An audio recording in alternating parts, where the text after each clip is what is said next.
అల్లు అర్జున్ రాజకీయ రంగ ప్రవేశం అని జగన్ తాలూకు మీడియాలో టీజర్లు ఎందుకు వస్తూ ఉన్నాయి?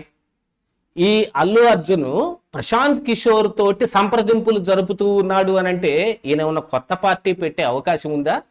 దాంతో పాటుగానే 28 ఎన్నికల్లో పోటీ చేసే ఉద్దేశం ఆయనకు ఉన్నట్టుగా లేదు అనేది కూడా మరొక ట్వీట్ను కూడా వదిలారు. 28 ఎన్నికలు అంటే తెలంగాణకి సంబంధించినవి కదా, అంటే తెలంగాణలో పోటీ చేస్తాడా? లేదు, జగన్మోహన్ రెడ్డి ఇప్పుడు కాపు ఓట్లని ఎలాగైనా చేల్చాలి అని అంటే మెగా కుటుంబం నుంచే మరొక వ్యక్తిని రాజకీయాల్లోకి తీసుకొని రావాలి అనే ఒక యోచన ఏమైనా ఉందా? గతంలోనే రాజశేఖర్ రెడ్డి చిరంజీవితో ఇలానే చేశాడు అనే ఉన్న పుకారికి దీనికి ఏమన్నా సంబంధం ఉందా? ఈ వీడియోలో చూద్దాం. ఏంటిటా కుండబద్దలు కొడతా. నమస్కారం, కుండబద్దల ప్రేక్షకులకి స్వాగతం. ఈ రోజున జగన్మోహన్ రెడ్డికి సంబంధించిన మీడియాలో ఒక చిన్న టీజర్ కనపడతా ఉంది. ట్విట్టర్లో ఒక ట్వీట్ చేసింది, గ్రేట్ ఆంధ్రాలో వచ్చింది. గ్రేట్ ఆంధ్ర అంటే నేనేం కొత్తగా మీకు చెప్పాల్సిన అవసరమే లేదు. అది ఎవరి కోసం, ఎవరిని ఉద్దేశించి, ఎందుకు పనిచేస్తుందా అనేది ప్రజలందరికీ తెలిసిందే. ఆ ట్వీట్ తాలూకుది మీకు పక్కన వీడియోలో చూపిస్తాను, ఒకసారి చూడండి. అందులో ఉన్న ఇదేమిటి అని అంటే, అల్లు అర్జున్ రాజకీయ రంగ ప్రవేశం చేస్తూ ఉన్నాడు, ప్రశాంత్ కిషోర్ తోటి సంప్రదింపులు చేస్తూ ఉన్నాడు, చాలా జాగ్రత్తగా అడుగులు వేయడానికి సంసిద్ధంగా ఉన్నాడు అనేది ఒక పక్కన పెడుతూ, మరొక పక్కన ఇందులో మామగారి సహకారం, సహాయం రెండు ఉన్నాయని కూడా ఇచ్చారు. ఇంతకీ ఎవరు ఆ మామగారు? ఆ మామగారు అని అంటే అది పవన్ కళ్యాణ్ అవుతాడా, చిరంజీవి అవుతాడా అని ఒక పక్కన కొంత సెక్షన్ ఆఫ్ మీడియా చేస్తూ ఉంటే, మరి కొంతమంది పిల్లనిచ్చిన మామగారా అనేది మరొకటి కొంతమంది ఆలోచిస్తూ ఉన్నారు. ఎందుకంటే గత 2024 ఎన్నికల ముందు ఎన్నికల ప్రచారంలో ఈ అల్లు అర్జున్ కూడా ఒక నియోజకవర్గానికి వచ్చి ఎవరి తరపున ఆయన ప్రచారం చేశాడనేది అందరికి కనపడతానే ఉంది. దీంతో పాటుగా ఈ మెగా ఫ్యామిలీలో ఈ చిరంజీవితోటో, పవన్ కళ్యాణ్ తోటో, లేదు ఇప్పుడు ఉన్న యంగ్ హీరోలతోటో అల్లు అర్జున్ చాలా డిఫర్ అవుతా ఉన్నాడు అనే పుకార్లు కూడా చాలా వినపడుతూ ఉన్నాయి. మెగా కుటుంబం కాదు, అల్లు కుటుంబం అని చెయ్యాలి అనే ఒక ఉద్దేశం అల్లు అర్జున్కు ఉంది అనేది కూడా ఒక రకంగా వినపడుతూ ఉంది. కాకపోతే ఇప్పుడు ఉన్న యంగ్ స్టార్స్లో మొత్తంలో అల్లు అర్జునే టాప్, ఇంకా అంతకు మించిన టాప్ ఈ యంగ్స్టర్స్లో ఎవరూ లేరు. మొన్న పుష్ప సినిమా అప్పుడు కూడా చూసాం కదా ఏం జరిగిందనేది. ఆయన ఇప్పుడు ప్యాన్ ఇండియా సినిమాలు ఇట్లాంటి ఈ వ్యవహారంలో ఆయన ఉన్నాడు. మరి ఇలాంటి అల్లు అర్జును ఇప్పుడు ఉన్న ఫలానా సినీ కెరియర్ మొత్తం వదిలేసుకొని అర్జెంటుగా రాజకీయాల్లోకి వచ్చేయటానికి ఇప్పుడేమంత వయసు అయిపోయిందా? ఇంకా చాలా ఫ్యూచర్ ఉంది, సినిమాల్లో ఇంకా సాధించాల్సింది చాలా ఉంది, ఇంకా బోల్డ్ అంత సక్సెస్ని ఎంజాయ్ చేయాల్సిన అవసరం కూడా ఉంది. మరి అలాంటిది ఏదో ఈ అన్నీ అయిపోయిన తరువాత ఇక స్టేల్ అయిపోయేటప్పుడు తనకున్న పలుకుబడిని ఉపయోగించుకోవడానికి ఎవరైనా రాజకీయాల్లోకి వస్తారు. అలాంటిదే గతంలో కూడా జరిగింది. కాకపోతే ఇప్పుడు అన్ని సమీకరణాలతోటి, కుల సమీకరణాలు, మతపరమైన సమీకరణాలు, ఇక రాజకీయాల్లో ఎత్తులు, పై ఎత్తులు, చిత్తులు, వీటన్నిటిలో ఇప్పుడు అల్లు అర్జున్ జగన్మోహన్ రెడ్డి చేత చెక్కి గెలగెలా కొట్టుకునే ఆస్కారం ఉందా అని మరికొంతమంది చర్చిస్తూ ఉన్నారు.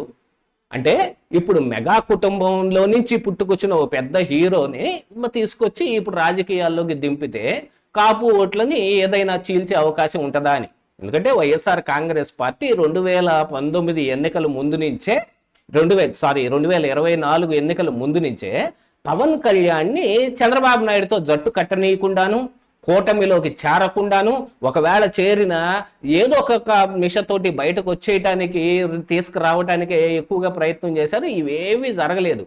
సరే, ఎన్నికలు అయిపోయినాయి, 11 సీట్లకి వైసీపీ పరిమితం అయిపోయింది, కూటమి అధికారంలోకి వచ్చింది. మరి పవన్ కళ్యాణ్ కూడా డిప్యూటీ సీఎం కూడా అయ్యాడు.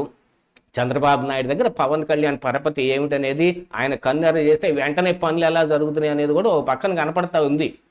దాదాపుగా జన సైనికులు అందరూ ఈ పవన్ కళ్యాణ్ డిప్యూటీ సీఎంతో సర్ది పెట్టుకోవటం ఏమిటి అనే ఒక చిన్న ఇది లోపల ఉన్నప్పటికీ, డిప్యూటీ సీఎం అయినా కూడా సీఎం స్థాయిలోనే ఉన్నాడు అనేది కూడా ఒకటి కనపడతానే ఉంది. ఆ సమయంలోనే మరొక రెండో డిప్యూటీ సీఎంగా మరి లోకేష్ కూడా ఉద్భవించబోతున్నాడు అనేది కూడా ఒకటి బయటకు వచ్చింది.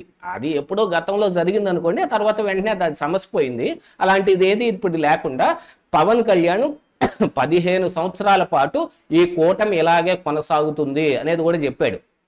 ఆ సమయానికి ఇప్పుడు కాపు ఓట్లని కూటమి నుంచి దూరం చేయడానికి వైసీపీ కూడా పూనుకుంది. అంటే పవన్ కళ్యాణ్ని బయటకు లాగడం కుదరట్లేదు కాబట్టి కాపునన్నా బయటకు లాగుదామని, అందులో ఒక మాస్టర్ ప్లాన్ లాగా ఇప్పుడు అల్లు అర్జున్ ఇరుక్కుపోయాడా అనేది ఒకటి కనపడతా ఉంటే, అదే మీడియా మళ్ళీ మీరు ఒకసారి చూడండి, కింద ఉన్న ట్వీట్లో కూడా మరొకటి కనపడిద్ది. He's not willing to contest in 2028 elections అని మరొక ట్వీట్ కూడా పెట్టారు. మరి దాని ఉద్దేశం ఏమిటి? 28లో మరి ఆంధ్రప్రదేశ్ రాష్ట్రంలో ఎన్నికలు వస్తాయా? అలా వచ్చే అవకాశం లేదు. అలాంటిది ఇప్పుడు 28 గురించి ప్రస్తావన ఎందుకు వచ్చింది అని అంటే, 28లో తెలంగాణలో ఎన్నికలు వచ్చే అవకాశం ఉంది. తెలంగాణలో ఇటు పక్కన ఒక కాంగ్రెస్ పార్టీ, మరొక వైపున బీఆర్ఎస్ పార్టీ, ఈ రెండింటి మధ్య పోటాపోటీగా నడుస్తుంది. బీజేపీ బీఆర్ఎస్ని ఆల్రెడీ తమ చెప్పు చేతల్లో పెట్టేసుకుంది అనే విషయం కూడా ఒకటి కనపడతా ఉంది. ఇప్పుడు కొత్తగా కవిత పార్టీ కావచ్చు, మొన్ననే జనసేన పార్టీ కూడా మరి ఇక్కడ వచ్చి ఏది తెలంగాణలో వాళ్ళు కూడా పోటీ చేస్తామని, గత ఎన్నికల్లో కూడా 23 ఎన్నికల్లో కూడా 9 స్థానాల్లో పోటీ చేశారనుకోండి. కాకపోతే ఇప్పుడు మళ్ళీ కొత్తగా పోటీ చేస్తామన్నట్టుగా మొన్న పవన్ కళ్యాణ్ కూడా ఇచ్చి ఇక్కడ కొంచెం హల్చల్ చేయబోయాడు. అప్పుడు కాంగ్రెస్ నాయకులు ఎంత రియాక్షన్ అయ్యారో మనం కూడా చూసాము.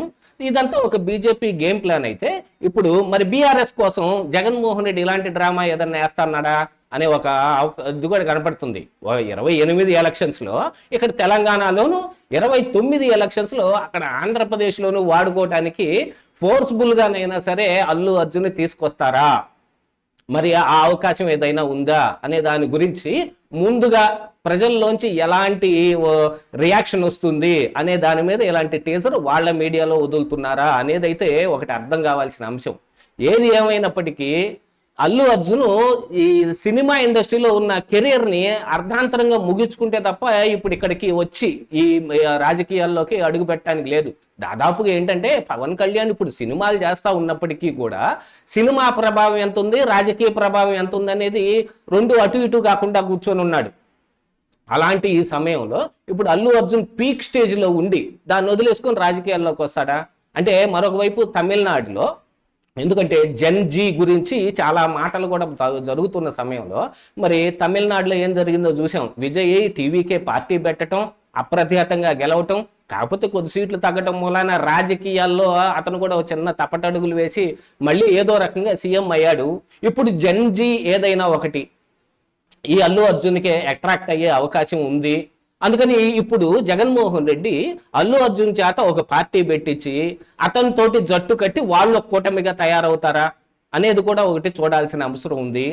దీంతో ఇప్పుడే మరి గతంలో జరిగిన దాని గురించి కూడా ఒక చర్చ నడుస్తుంది. మరి చిరంజీవి చేత ఆనాడు వైఎస్ఆర్ఏ పార్టీ పెట్టించి తెలుగుదేశం ఓట్లని చీల్పించి, ఇలాగనే కాపు ఓట్లని చీల్పించేసి ఆయన గెలుపుని సుగమం చేసుకున్నాడు అన్నట్టుగా జగన్ ఇప్పుడు అదే ప్లాన్ వాడబోతున్నాడేమో అనే అనుమానాలు వ్యక్తం చేసేవాళ్ళు కూడా ఉన్నారు. ఏది ఏమైనప్పటికీ అల్లు అర్జున్ పార్టీ పెడతాడా అంటే ప్రస్తుతానికైతే ఏం కనపట్టంలా. ఇదే ఈరోజు కుంటబద్దలు.